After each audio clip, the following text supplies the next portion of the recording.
النهاردة قررت أخدك في رحلة مرعبة جدا لحد الحرب المستمرة ما بين الخير والشر داخل مسلسل المداح أسطورة العودة. لكن قبل ما نبدأ ما ننساش نصلي على سيدنا النبي عليه أفضل الصلاة والسلام ونعمل لايك للفيديو ونشرفنا باشتراكك في القناة. رحلتنا النهاردة بتبدأ من عند اللوحة الملعونة، لوحة الإنس والجن أو لوحة ثنائية موسى والدجال اللي الجن صنعها، وكانت بمثابة بوابة لخروج مارد قوي جدا وهو النمرود. وفي الحقيقة اللوحة دي بتعتبر سر غامض جدا، محدش عارف ايه الغرض منها، وليه في صورة لشيطان على جزء منها، وليه في صورة الدجال على الجزء التاني من اللوحة دي، وليه الإعلام مش بيجيب سيرة اللوحة دي خالص. ده غير ان في أخبار عن ان الجماعات الماسونية محتفظين باللوحة دي. فهل هي في الحقيقة بوابة شيطانية هيخرج منها كيان مرعب لمساعدة الدجال؟ الله أعلى وأعلم.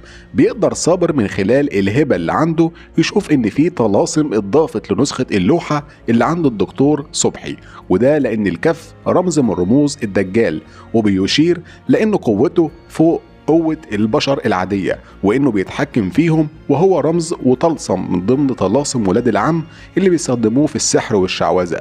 ده غير إن رمز الشمعدان المقلوب هو رمز لقبيلة من الجن السفلي وهي قبيلة مليكة.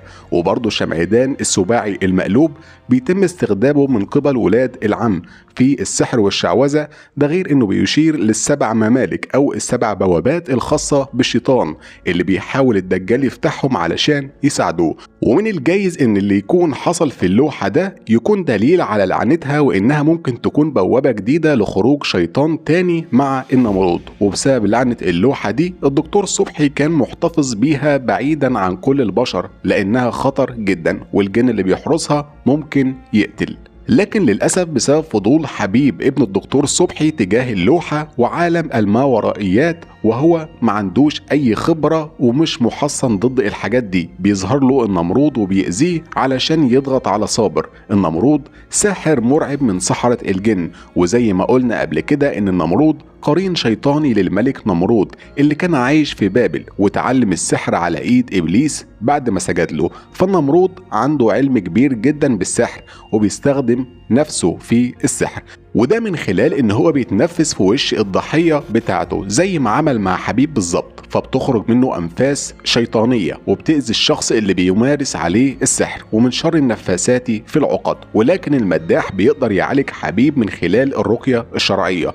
نروح بعد كده لمليكة اللي هي عبارة عن نوع من الجن السفلي الناري زي إبليس، وللأسف قدرت تتسلل المداح وهو لابس الخاتم وتسخن المعدن بتاع الخاتم علشان يضطر المداح يخلع الخاتم وتسرقه، لأنها متأكدة إنها لوحدها مش هتقدر تغلب المداح ولا تغلب إيمانه بربنا. وبعد ما نجحت مليكة إنها تاخد الخاتم بتاع المداح قررت تلعب على نقطة ضعفه وهم أهله، وبتبدأ تستخدم قوة الخاتم في سحرها وشرها عليهم علشان المداح يستسلم ليها. لكن ده عكس الخطة اللي كانت عاملاها أو كان عاملها الدجال، لأنه لسه محتاج المداح. وزي ما قالها النمرود قبل كده، أنا وإنتي في مهمة محددة، وهي طبعا مساندة الدجال في فتنة البشر علشان يكفروا يدخلوا النار. ومن الواضح ان ربنا هيسلطهم على بعض، وهتكون نهاية مليكة على ايد الدجال او قزح او سميح الجلاد. زين واحد من اتباع الدجال اللي بيعبدوه.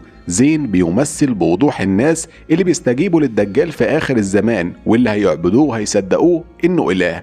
زين خاضع بشكل كبير جدا للدجال وكل كلامه فيه تقديس ليه، لدرجة إن هو مستعد يضحي بروحه وبنفسه علشانه. ومن الواضح إن الدجال هيستغل زين من جديد، ومن خلال كلام سميح بيبدأ يظهر حقد الشيطان على آدم وذريته، لأن ربنا تاب عليهم وخدوا فرصة تانية. ومن ضمن المسلسلات اللي ذكرت عقود بيع الروح للدجال مسلسل الحشاشين اللي من بطولة كريم عبد العزيز، اللي طول الوقت بيقول ان هو عامل عقد مع ولي الزمان وانه سلمه مفتاح الجنة. فالكلام ده يثبت التعاون مع شياطين الدجال، واقنعوه ان الدجال هو ولي الزمان وانه معاه في الجنة، لان الدجال من فتنته ان هو بينزل الارض بجنة ونار، لكن نار وجنة وجنته نار. وحسن ابن الصباح صدق الكلام ده وكون مجموعته اللي أصبحت أخطر جماعة من الجماعات المتطرفة واللي اتصنفت على إنها جماعة عبدة الشيطان. ده كان موضوع حلقتنا النهاردة. ما تنساش تعمل لايك للفيديو وتشرفنا باشتراكك في القناة.